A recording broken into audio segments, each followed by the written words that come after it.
নমস্কার, ঘরে বাইরে আমরা ব্লগে সকলকে স্বাগত জানিয়ে শুরু করছি আজকের আড্ডা। আর আমার আজকের আড্ডার সঙ্গী কোয়েল ঘোষ নন্দী।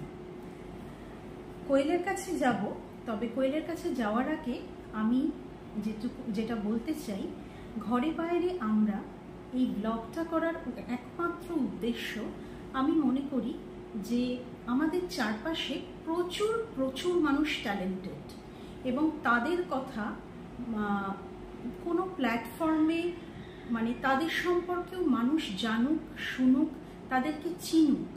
শুধু সেলিব্রিটি যারা টেলিভিশনের পর্দায় মুখ দেখায় তারা ডেফিনেটলি সেলিব্রিটি, কিন্তু তাদের ট্যালেন্ট সম্পর্কে আমাদের মানে কোনো কোয়েশ্চেন মার্ক নেই। কিন্তু তার বাইরেও প্রচুর মানুষ ট্যালেন্টেড আমাদের চারপাশে। সেই ট্যালেন্টেড মানুষদের ট্যালেন্টগুলো যাতে আমার প্ল্যাটফর্মে আমি তুলে ধরতে পারি, যাতে মানুষের কাছে পৌঁছে দিতে পারি, এটাই আমার একমাত্র উদ্দেশ্য নিয়ে আমি এই ব্লগিং চ্যানেলটা শুরু করেছি। আশা করি আপনারা সকলে আমার পাশে থাকবেন এবং লাইক, কমেন্ট, শেয়ারের মাধ্যমে আমাকে মোটিভেট করবেন। আমি মোটিভেটেড হব আপনাদের লাইক, কমেন্ট, শেয়ারের মাধ্যমে। আজকে আমরা আড্ডা দেব আমার বান্ধবী তো ডেফিনেটলি, এবং একজন স্কুল শিক্ষিকা কোয়েলের সঙ্গে। একজন স্কুল শিক্ষিকা মানে আজকের সমাজে স্কুল শিক্ষিকা হতে গেলে যে হার্ডলসগুলোর মধ্যে দিয়ে মানুষ যাচ্ছে, এই চারপাশে এত আন্দোলন, ওই চলছে, কত মানুষের চাকরি তারা পেয়েছে অথচ তারা চাকরিহারা হয়েছে। যাই হোক, এগুলো নিয়ে একটা মানুষের মধ্যে আতঙ্ক তৈরি হয়েছে। যারা ভাবতো যে আমরা স্কুল টিচিং প্রফেশনটাকে অ্যাকসেপ্ট করব বা স্কুল টিচার হতে চাই, তারাও কিন্তু কোথাও একটু হলেও মানে পিছিয়ে যাচ্ছে। তো যাই হোক, আজকে আমরা যেটা কোয়েলের মুখ থেকে শুনবো, প্রথমেই আমি কোয়েলের কাছে জানতে চাইব কোন তিনটে জিনিস ছাড়া কোয়েল এক ঘন্টা বা 2 ঘন্টার জন্য রাস্তায় বেরোলেও সেই তিনটে জিনিস তোমার ব্যাগে থাকতে হবে। এটা খুবই মানে ভালো প্রশ্ন। ব্যাগে তো যেটা অ্যাজ ইউজুয়াল থাকে মোবাইল, পার্স আর ছাতা আর জল। আর আমার ভীষণ মানে থেকে জল তেষ্টা পায়। আমার ব্যাগে আমি এখান থেকে ওখানে একটুখানি ট্রাভেল করলে ছোট একটা জলের বটল আমার কাছে থাকে। মানে এটা একদম। আর দিনের বেলায় বেরোলে একটা ছাতা, একটা সানগ্লাস, একটা এই আমি যতটুকু কোয়েলকে চিনি, আমি কিন্তু এটুকু বলতে পারি, মানে স্বচ্ছন্দে বলতে পারি যে কোয়েল কিন্তু ভীষণ অর্গানাইজড লেডি, ঠিক আছে? এবং ও যে জিনিসগুলো ব্যাগে রাখার কথা বললো, এগুলো অর্গানাইজড না হলে কিন্তু তার ব্যাগ থেকে এই টুকিটাকি জিনিসগুলো বেরোবে না, স্পেশালি ছাতা, জল। যাই হোক, আমাকে বলো কোয়েল, ভালো লাগলো তোমার ব্যাগে এগুলো থাকে। আমার দর্শক বন্ধুরা বা আমার ভিউয়াররাও শুনলো। এখন যেটা তুমি আমাকে বলবে সেটা বলো যে ছোটবেলাটা তুমি বর্ন অ্যান্ড ব্রট আপ কোথায়? আমি টোটালি মানে ব্রট আপ কলকাতাতে। তো টলিগঞ্জে আমাদের সব কিছু মোটামুটি বেশ ভালোভাবেই ওখানে আমি বড় হয়েছি। আমার মা বাবার সাথে আমার জীবনে আমার দাদু, আমার দিদা, এছাড়া মামা মাসি সকলেরই খুব প্রভাব আছে। কিন্তু ছোটবেলা থেকে শ্রীরূপা আমি কোনোদিন মানে বিয়ে করব, সংসার করব এইসব ভাবিনি। আমার জীবনে একটাই স্বপ্ন ছিল, আমাকে নিজের পায়ে দাঁড়াতে হবে। আচ্ছা, তারপরে আমার জীবনে সংসার, বিয়ে এটা তো আসেই থাকবে। কিন্তু মানে আমার ফ্যামিলি থেকে আমি সেই রকম একটা সাপোর্ট যখন আমার কেরিয়ার করার দরকার সেই সময় আমি পাইনি। আমি ভীষণ ভালো স্টুডেন্ট ছিলাম, মানে আমি ক্লাসে চিরকাল ফার্স্ট হয়েছি। তো আমি মানে ক্লাস 10 অবধিও আমার স্কুলে আমি টপার ছিলাম। তো যার জন্য আমার স্বপ্ন ছিল আমি সায়েন্স নিয়ে পড়েছি, করবো মানে আর জীবনে এগোবো বা কিছু। কিন্তু যেহেতু আমার দাদু বেঁচে ছিলেন আর উনি আমাকে মাত্রাতিরিক্ত স্নেহ করতেন, আর আমাদের ফ্যামিলিতে মানে আমার জেনারেশনের আগে কেউ সেভাবে চাকরি করে, ওকে, মানে মেয়ে বড় হয়েছে, ভালো শিক্ষিত হয়েছে, এবার তাকে বিয়ে দিয়ে দেওয়া হবে, এরকম একটা ব্যাপার। তো আমার জীবনে একটা টার্নিং পয়েন্ট, হঠাৎ আমি ফিজিক্স অনার্স নিয়ে যোগমায়া দেবী কলেজে পড়ছিলাম। তখন সেই সময় ফার্স্ট ইয়ারে পড়ি, হঠাৎ আমাকে না জানিয়ে আমার বাড়িতে মানে এক ভদ্রলোক তার মা আসে। আচ্ছা। পরে আমি জানতে পারি ওনারা আমাকে দেখতে এসেছিলেন। ও আচ্ছা, বুঝেছো? তো সেইটা, সেই ভদ্রলোক যথেষ্ট বড় ছিলেন আমার থেকে, যেহেতু উনি বেশ সেন্ট্রাল গভর্নমেন্টে চাকরি করেন, ফ্যামিলি ভালো, উনি আমাকে দেখতে এসেছিলেন। তো সেইটা আমার কাছে একটা শক ছিল। মানে যে মেয়েটা জীবনে বিয়ে নিয়ে ভাবেই না, তাকে তার মানে ফ্যামিলি বিয়ে দিয়ে দিচ্ছে, তো এইরকম একটা শক ছিল। তো আমি সেটা নিয়ে প্রচণ্ডভাবে মানে কলেজে গিয়ে কান্নাকাটি করতাম, সকালে কলেজে গিয়ে আমার বিয়ে হয়ে যাবে, আমার আর কিছু হবে না এই। তারপরে যাই হোক, সেটা নিয়ে ফ্যামিলি থেকে একটু প্রেশার ক্রিয়েট করা হয়েছিল যে বিয়ে হয়েছে, হবে তো কি হয়েছে, তারপরে তুমি কন্টিনিউ করবে, কিন্তু আমি কিছুতেই সেটা মেনে নিতে পারিনি। তো একটা সময় হয়েছিল আমি একটা সাংঘাতিক ডিপ্রেশনে চলে গেছি। মানে এটা একদমই আমার পার্সোনাল, আমি আজ এখানে শেয়ার করছি। সাংঘাতিক ডিপ্রেশনে চলেছিলাম, and that time I was hospitalized. Oh my God. হ্যাঁ, তারপরে মানে এইটা হচ্ছে একটা মেয়ের মধ্যে, আমি এটাই মানে এই ডিপ্রেশন থেকেই তুমি হসপিটালাইজেশন এক্স্যাক্টলি গেছো। হ্যাঁ, মানে সেটা তোমার বাড়ির লোকও জানবে। হ্যাঁ, মানে এতটাই আমি ডিপ্রেসড হয়ে গেছিলাম, কারণ আমার তখন ফিজিক্স অনার্সের সাংঘাতিক একটা প্রেশার।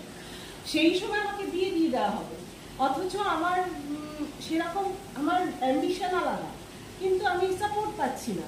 তো আমার, আর আমি মানসিকভাবে তখন তো অনেক ছোট, অতটা মানসিকভাবে যখন যেমন হয় আর কি দুর্বলতা ছিল, এখন যেমন প্রচন্ড স্ট্রং। এখন আমরা জীবনের যে মধ্য বয়সে পৌঁছেছি তাতে আমরা সত্যি স্ট্রং। তো যাই হোক, ওই সময় আমার মনে হয়েছিল যে না, আমার জীবনে আর কিছু হবে না। তো কিন্তু যাই হোক, কিন্তু তুমি সেই জায়গাটাকে ওভারকাম করো। একদম একদম। তারপরে আমি নিজেকে আবার সামলাই। হ্যাঁ, তখন আমি আবার ফ্যামিলি সাপোর্ট পাই। মানে আমাকে নিয়ে কিছুদিনের জন্য আমার মা বাবা মুম্বাই চলে যায়, ওখানে গিয়ে আমি কিছুদিন পিসির বাড়িতে থাকি, মানে আমার একটু চেঞ্জের দরকার ছিল। তারপরে আমি আবার ফিরে আসি, ফিরে এসে I have completed my graduation, আমার টিচার্স ট্রেনিং আমি কমপ্লিট করেছি। এবারে টিচার্স ট্রেনিংটা কমপ্লিট করেছি, সেটাতে আমি ফার্স্ট ক্লাস পেয়েছিলাম। তো তারপরে আমার তখন এমনি চাকরিটা তখন আমার হয়নি, তো প্রাইভেট জব করতাম। প্রাইভেট জব করে তারপরে আমি সেটার থেকে, মানে তুমি প্রথম থেকেই চেয়েছিলে টিচিং প্রফেশনে যেতে? না, আমি যে টিচিং প্রফেশনে যাব, মানে এই প্রফেশনটা থেকে আমার অতটা সত্যি কথা বলতে পছন্দের ছিল না। আমি চেয়েছিলাম আমি অফিসিয়াল জব করবো। কিন্তু যাই হোক, কাকতালীয়ভাবে এটা আমি চাকরি পেয়ে গেছি, আর বর্তমানে এটাই আমি কন্টিনিউ করছি। আর সব থেকে বড় কথা, আমি চাকরিটা পেয়েছি, এই টিচিং প্রফেশনে যে চাকরিটা, সেটা আমি পেয়েছি আমার ছেলে হওয়ার পরে। ও আচ্ছা। হ্যাঁ, যখন আমি মা হলাম তখন মনে হলো জীবনের একমাত্র প্রায়োরিটি হচ্ছে সন্তান। আর টিচিং প্রফেশনটা এমন একটা প্রফেশন, এটা তো ঠিক প্রফেশন নয়, এটা হচ্ছে মানে আমাদের একটা প্রতিজ্ঞাবদ্ধ থাকতে হয়, আমরা সমাজ তৈরি করছি, লাইক আমরা সমাজ তৈরির কারিগর। মানে তুমি যে বর্তমানে যে তোমার হাজবেন্ড, ওনার সঙ্গে কি তোমার অ্যারেঞ্জ ম্যারেজ? হ্যাঁ, একদম অ্যারেঞ্জ ম্যারেজ। তো তুমি মানে মনে মনে যেরকম একজন হাজবেন্ডকে মেয়েরা এক্সপেক্ট করে, ঠিক আছে, বা ধরো তোমার যেহেতু প্রেম করে বিয়ে হয়নি, সেই জন্যই তোমাকে এই প্রশ্নটা করা যে are you satisfied with your সংসার, উইথ ইয়োর ম্যারিড লাইফ? একটা অ্যাজ আ হোল একটা মানুষকে অ্যাপারেন্টলি দেখে যেভাবে অ্যারেঞ্জ ম্যারেজ হয়, আমাদের ঠিক সেইভাবেই অ্যারেঞ্জ ম্যারেজ হয়েছে। এবারে সংসার করতে করতে করতে করতে মানে বুঝতে পারলাম আমরা দুজন পুরো দু মেরুর মানুষ। মানে আমি হয়তো 5 মিনিটে 500টা কথা বলি, আমার হাজবেন্ড 5 মিনিটে হয়তো 5টা কথাও বলবে কিনা ভাবি। আর আমার কথা শুনলেই ওর মানে ঘুম পেয়ে যায়, মানে ভাবে প্রচন্ড কথা বলে, মানে এইভাবেই চলছিল। কিন্তু কোথাও না কোথাও অপোজিট পোল অলওয়েজ অ্যাট্রাক্ট, সেই কিন্তু কোথাও না কোথাও আর কি আজ 16 বছরের বিবাহিত জীবন চলছে। তোমাদের তোমাদের বিবাহিত জীবনের অনেক শুভেচ্ছা জানাচ্ছি, তোমরা এরকম বছরের পর বছর চলতে থাকো। যাই হোক, তোমার একটাই ছেলে। হ্যাঁ হ্যাঁ। তো মাতৃত্বটা কিভাবে এনজয় করেছো? মাতৃত্ব আমি একদম মানে ছেলের জন্ম মুহূর্ত থেকে এনজয় করেছি। আচ্ছা। আমার সি সেকশন হয়, আমি একটা মুহূর্তের জন্য সেন্সলেস হইনি। বাবাই যায় না। হ্যাঁ, মানে ডক্টরও চমকে গেছে ব্যাপারটা যে কিছু তো মানে তোমাকে তো অ্যানাস্থেসিয়া দেওয়া হয়েছে? দিয়েছে। মানে তুমি কে? মানে তখন অ্যাকচুয়ালি আমাদের সময় তো মানে আমাদের যখন হয়েছে আমাদের তো মানে ইনজেকশন পুশ করা হয়, লোকাল অ্যানাস্থেসিয়া যেটা হয়। তো পুরোপুরি আমি সেন্স ছিলাম। আমার বেবি আমার গর্ভ থেকে যখন বেরোলো তাকে প্রথমেই আমাকে দেখানো হয়েছে, এবং আমি সেই মুহূর্তে ডক্টরের ফোন থেকে ফোন করে আমার হাজবেন্ডকে জানিয়েছি আমার ছেলে হয়েছে। ও মাই গড, আই ক্যান্ট বিলিভ। মানে তারপরে তো ছেলে জন্মে গেছে, ছেলেকে দেখেছি। তো ডক্টর বেবিকে নিয়ে এসে প্রথমেই আমার ঠোঁটের কাছে নিয়ে এলো কিস করার জন্য। ওকে ফার্স্ট কিস করলাম, করে ওকে ক্লিন করা হলো, ওকে বেডে মানে ওকে নার্সারিতে রাখা হলো। তখন আমার সেন্স মানে আমার সেন্স আর যাচ্ছে না। মানে ইভেন আমার দিনের বেলা হয়েছে বেবি, রাত 11টার সময় আমি ঘুমোচ্ছি না দেখে ডক্টর আমাকে স্লিপিং পিলস দিয়ে ঘুম পাড়িয়েছে। মানে মা প্রচন্ড অ্যাক্টিভ, তাই তো? একদম। তো আজকে 14 বছরের তোমার ছেলে, সে কতটা অ্যাক্টিভ? সেও অ্যাক্টিভ, সে এখন অ্যাট প্রেজেন্ট আমার মানে হাজবেন্ড আউট অফ স্টেশন, ওইখানে থাকে না। আমাদের এই মা ছেলের সংসার, তো বাবা যাওয়ার পরে ছেলে আরো অ্যাক্টিভ হয়ে গেছে। মানে ও এখন দায়িত্ব নিয়ে নিয়েছে পুরো আর কি সংসারের, মায়ের দায়িত্ব, সংসারের দায়িত্ব। এখন মেয়েতে নিজের লেখাপড়াটা করুক, সেইটা করলেই আমার সবকিছু ঠিকঠাক হয়। যাই হোক, আমি তোমার কাছে একটা প্রশ্ন নিয়ে আসবো, সেটা হচ্ছে এই চারপাশে মানে সত্যি দেখতেই তো পাচ্ছ, আমরা সবাই দেখতে পাচ্ছি যে এত এসএসসি নিয়ে এত বিতর্ক, এইভাবে ছেলেমেয়েরা চাকরি পেয়ে চাকরি হারা হচ্ছে। তো তারা পথে বসে আন্দোলন করেছে মানে দিনের পর দিন, এবং অনেকে খুব অসহায়, মানে তাদের হয়তো সত্যিই চাকরিটার প্রয়োজন ছিল, অথচ তারা সেই চাকরিটাকে অ্যাচিভ করতে পারেনি। তো এই জায়গা থেকে অ্যাজ এ টিচার তুমি যদি কিছু বলো আমার এক্সটেন্ডেড ফ্যামিলিকে। এটা তো সত্যি এখন একটা জ্বলন্ত মানে উদাহরণ, মানে মানে আমার মনে হয়, আমার পার্সোনালি মনে হয় কিছু কিছু জায়গায় না করাপশন করা উচিত না। একদম। হ্যাঁ, এই যে একটা শিক্ষক সম্প্রদায়, তারা কিন্তু একটা সমাজ তৈরি করছে। ওকে, মানে একটা জাতিকে যদি তুমি ভাঙতে চাও, তার স্বাস্থ্য আর শিক্ষাটাকে ভেঙে দাও, তাহলে সেই জাতিটা শেষ হয়ে যাবে। আমার মনে হয় এই শিক্ষা জগতে যে করাপশনটা চলছে, মানে আমরা তো সাধারণ মানুষ, আমরা হয়তো ভেতরের খবর অনেক কিছুই জানি না, কিন্তু কিছু না হলেও কোনো দিক থেকে তো কিছু না কিছু ঠিক। যোগ্য লোকেরা তার চাকরিটা পাচ্ছে না, অযোগ্য মানুষ ওখানে যাচ্ছে। এইটা পুরো সমাজের মেরুদণ্ডটাকে ভেঙে দিচ্ছে। একদম, মানে সমাজ, আমাদের টিচাররা ভবিষ্যতের কারিগর, তাই তো? ভবিষ্যৎ প্রজন্মকে তারা তৈরি করে। তো এইভাবে যদি মেরুদণ্ডটাই ভেঙে যায় সমাজে, তাহলে তুমি আমায় বলো সেই ছোট ছোট বাচ্চাগুলো যারা স্কুলে আসছে তারা কাকে ভরসা করবে? একদম সেটাই তো, মানে সেই মানে শিশুটাকে, ওই একটা চারা গাছকে, সেই চারা গাছটাকে মহিরুহ তৈরি করে কিন্তু এই শিক্ষক সম্প্রদায়, বাড়িতে তার মা, একদম, আর স্কুলে তার শিক্ষিকা বা শিক্ষক। প্রথম শিক্ষাটা বাড়ি থেকেই যায়। একদম, ঠিক আছে। যাই হোক, খুব খারাপ লাগে। একদম একদম। তো তোমার এই মানে আমাদের সমাজটা যাতে আরো সুন্দর হয়, মানুষের হিংসে মুক্ত একটা সমাজ আমি অন্তত চাই। আমি জানি না যে আমার মতন আরো কতজন চায়। দেখো, মানে সেলফিশ হয়ে বেঁচে থাকতে সবাই পারে, ঠিক আছে, কিন্তু একটা সুস্থ সমাজ, একটা সুন্দর সমাজ আমরা প্রত্যেকে দেখতে চাই। কারণ আমরা হয়তো থাকবো না একদিন, কিন্তু আমাদের ভবিষ্যৎ প্রজন্ম সেইটার কর্মফলটা ভোগ করবে। তো আমাদের এই সুন্দর সমাজকে গড়ে তুলতে তুমি যদি কিছু বলো, মানে সমাজের মানুষদের উদ্দেশ্যে, যে কি করা উচিত প্রত্যেকটা মানুষের। আমার মনে হয় যেটা, প্রত্যেকটা মানুষ, শিক্ষার আলো ছাড়া তো কোনো আলোই আলো নয়। শিক্ষিত সবাইকে হতেই হবে, তবে এই শিক্ষা কিন্তু আমি হস্তাক্ষর করে আমি স্বাক্ষর সেটা না, না একদম মানুষ মানুষ হিসাবে শিক্ষার খুবই দরকার, মনুষ্যত্ব। আর আমাদের সমাজে ভালো মানুষের খুব অভাব। আমরা সবসময় চেষ্টা করি আর একজনকে টেক্কা দিয়ে আমরা ওপরে উঠবো, একদম এইটা আমি ব্যক্তিগতভাবে একদমই নিতে পারি। আমার মনে হয় আমি উন্নতি করছি, তুমিও উন্নতি করো, আমি যদি পারি তুমিও পারবে। আমার যে বন্ধু সে আমার সমসাময়িক, এমন না আমার বন্ধু আমার কম্পিটিটর। এই মানসিকতাটা যদি প্রত্যেকটা মানুষের মধ্যে মানে ছোট অবস্থা থেকেই আমরা মানে শিশুদের মধ্যে ঢুকিয়ে দিই যে তুমি পারছো। হয়তো দেখো ক্লাসে একটা বাচ্চা, একটা ছাত্র সে অঙ্কে খুব ভালো, আর একটা ছাত্র সে অঙ্কে ভালো না, সে ইংলিশে ভালো। হতেই পারে। তো এই যে ভালো ছাত্রটা অঙ্কে ভালো, সে যদি তার অবসর সময় তার যে বন্ধু তাকে কিছুটা হেল্প করে, তাহলে কিন্তু তার জ্ঞান কমে যাচ্ছে না। এবং সে কিন্তু অঙ্কে ভালো বলেই যে সে পড়াশোনায় ভালো, আর কেউ ইংলিশে ভালো বলে সে পড়াশোনায় খারাপ, এরকম কিন্তু নয়, একদমই নয়। প্রত্যেকটা বাচ্চা ইন্ডিভিজুয়াল, এটা আমি মনে করি। একদম তাই কি না? একদম, প্রত্যেকটা বাচ্চা ইন্ডিভিজুয়াল। যাই হোক, তো আমার মনে হয় যে তোমাদের মতন টিচাররা আরো আরো আরো মানে সমাজে আসুক, তারা আরো বাচ্চাদেরকে শিক্ষিত করুক, তাদের মধ্যে তাদের শিক্ষার জ্ঞান আলো তাদের মধ্যে যেন ছড়িয়ে পড়ে।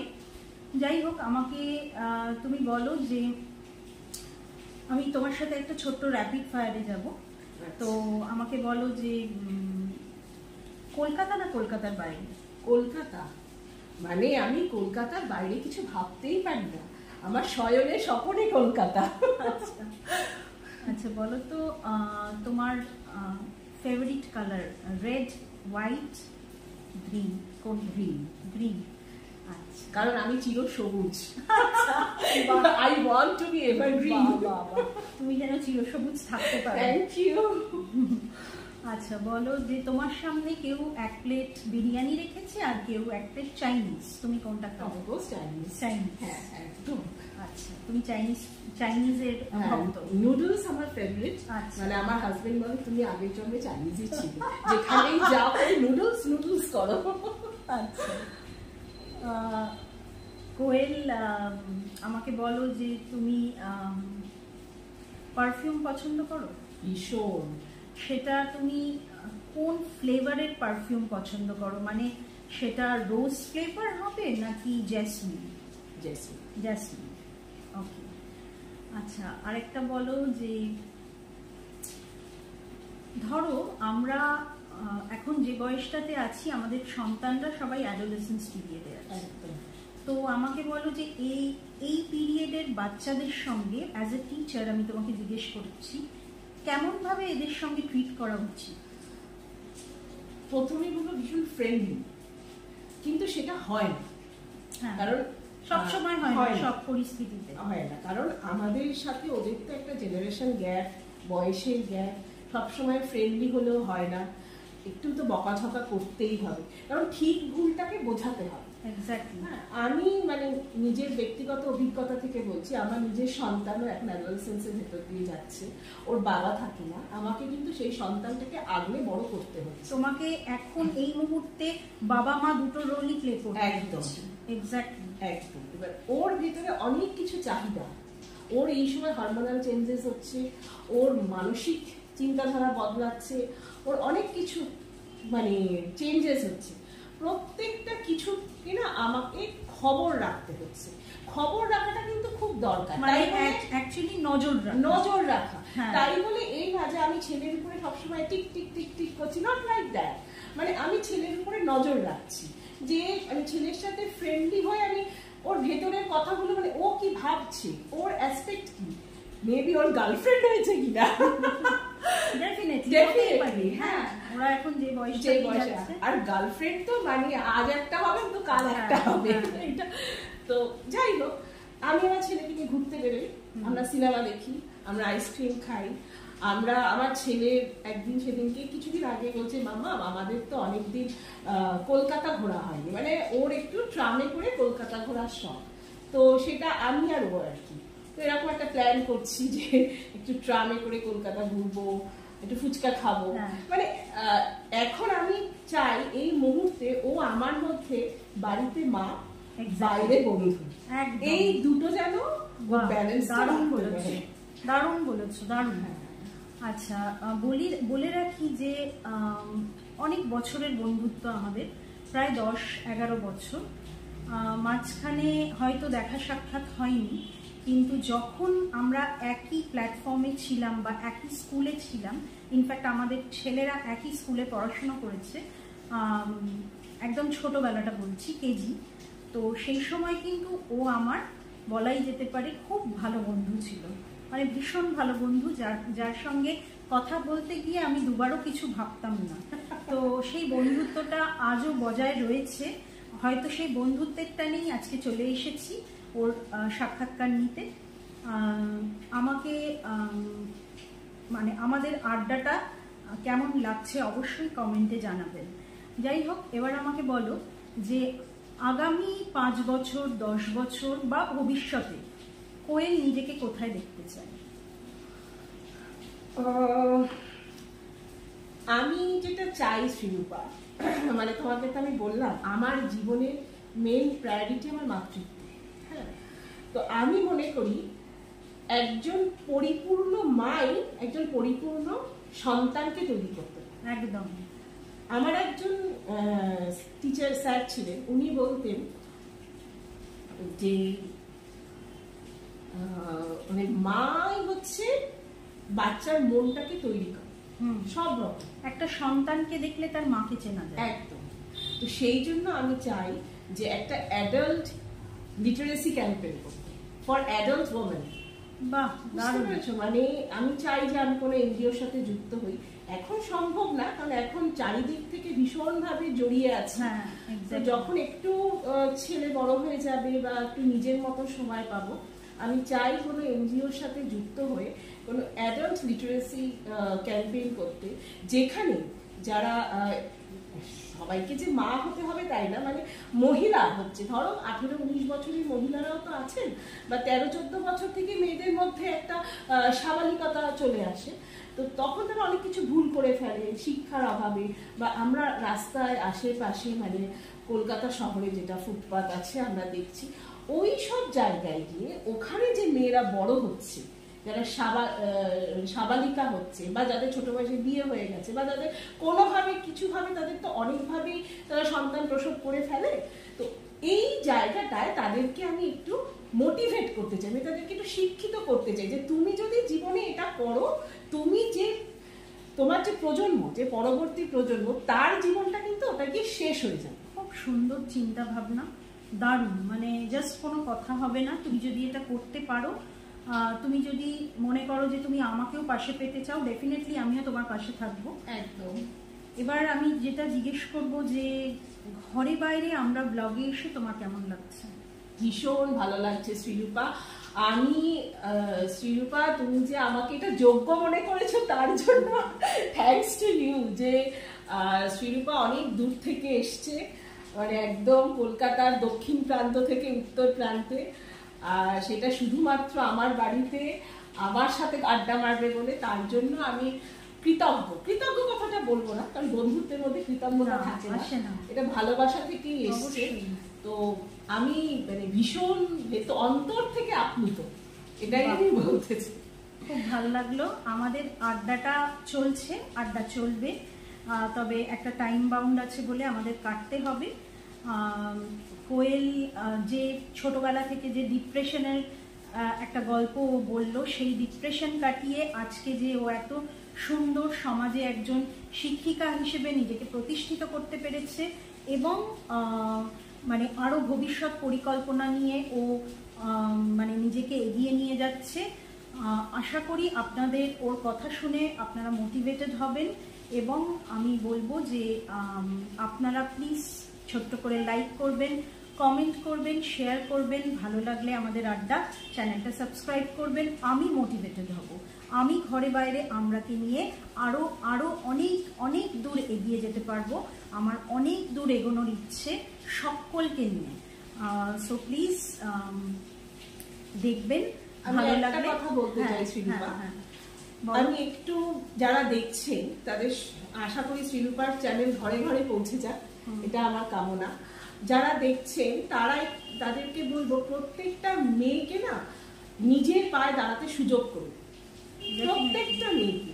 মানে মেয়েদের বাবার বাড়ি, ভাইয়ের বাড়ি, দাদার বাড়ি, শ্বশুর বাড়ি, বরের বাড়ি, ছেলের বাড়ি, এগুলোতে যেন আর থাকতে না হয়। প্রত্যেকটা মেয়ের যেন একটা নিজস্ব বাড়ি থাকে। আর এটা আমি আজকে তোমায় জানাচ্ছি শ্রীরূপা, আমি সম্পূর্ণ নিজের একার চেষ্টায় আমি একটা ফ্ল্যাট কিনেছি। বাহ, দারুণ দারুণ, কনগ্রাচুলেশন। Thank you. সেটা তো যখন হ্যান্ডওভার হবে সবার আগে তো আমরা ওখানে একাত্ম হবই। আমি চাই মানে আমার যে ভবিষ্যৎ প্রজন্ম, মানে আমার যে নাতি নাতনি হবে, তারা যেন বলে যে এটা আমার দিদা বা ঠাম্মির বাড়ি। গ্রেট। মানে সত্যি এরকম চিন্তা ভাবনা যেন আমাদের প্রত্যেকের মধ্যে থাকে। আমরা যেন ওই একে অন্যের পা ধরে না টেনে আমরা যেন তাদেরকে একটু একটু করে এগিয়ে নিয়ে যেতে পারি এবং এগিয়ে দিতে সাহায্য করতে পারি, তাহলেই কিন্তু একটা সুন্দর সমাজ গড়ে উঠবে। যাই হোক, আজকে তাহলে এখানেই আড্ডাটা শেষ করছি। সবাই খুব ভালো থাকবেন। Thank you.